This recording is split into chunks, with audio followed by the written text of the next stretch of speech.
ideas can't just be ideas for its sake. What ideas trying to address?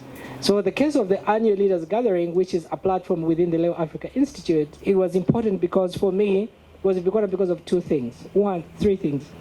One is we've commonly heard about people saying that Africa must tell its own story, that our story is being told by non-Africans. Most of the books on Africa will be found are written by non-Africans and on bookshelves.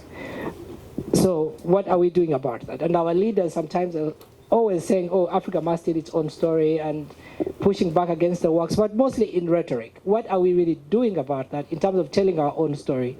Number two, the narrative on who we are as Africans, which is informed by, again, thought, ideas, and telling the story.